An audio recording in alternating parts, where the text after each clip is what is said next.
જૂનાગઢમાં ગિરનારની ગોદમાં આગામી 11 ફેબ્રુઆરીથી મહાશિવરાત્રીના મિની કુંભ મેળાનો વિધિવત પ્રારંભ થવા જઈ રહ્યો છે। આ ભવ્ય મેળાને પગલે ભવનાથ તળેટીમાં અત્યારથી જ સાધુ સંતોનું આગમન શરૂ થઈ ગયું છે। સાધુઓએ પોતાની ધૂણીઓ ધખાવીને તપ અને સાધનાનો પ્રારંભ કરી દીધો, જેના કારણે સમગ્ર વાતાવરણ હર હર મહાદેવના નાદ સાથે શિવમય બની ગયું છે। राज्य सरकार और जिला वहीवटीतंत्र द्वारा लाखों भाविकों सुविधा माटे तड़ामार तैयारीओं ने आखरी ओप आपवामां आवी रह्यो छे।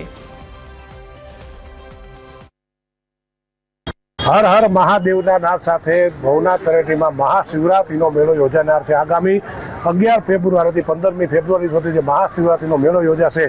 आ वर्षे गुजरात सरकार द्वारा जे महाशिवरात्रिना मेळाने मिनी कुंभ जाहेर कर्यो छे, त्यारे संतोनुं छे गिरनार तळेटीमां जे आगमन थई चूक्युं छे। आप जोई शको छो के संतो साधु संतोए जे अत्यारे धूणा धकाववानुं शरू कर्युं छे। आ वर्षे जे मेळो 11 तारीखे शरू थाय छे, परंतु साधु संतोनुं जे आगमन थोडुं वहेલું થઈ ચૂક્યું છે। साधु संतो જે વહેલા પધાર્યા ત્યારે 5 દિવસ સુધી મેળાની અંદર છે સાધુ સંતો જપ તપ અને આરાધના કરશે, મહાદેવની જે આરાધના કરશે, ગુરુદત્ત ભગવાનની આરાધના કરશે।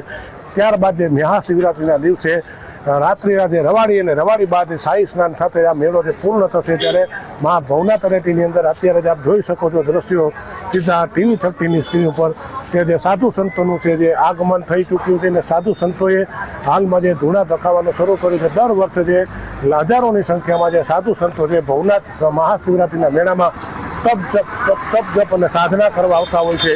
આ વર્ષે પણ મહાશિવરાત્રિનો મેળો ભવ્યથી ભવ્ય સરકારી તંત્ર વિભાગ યોજાવાનો છે, ત્યારે સાધુ સંતોનું આ ભવનાથ તળેટીમાં આગમન થઈ ચૂક્યું છે। પરેશ બુદ્ધવટી, TV30 જૂનાગઢ।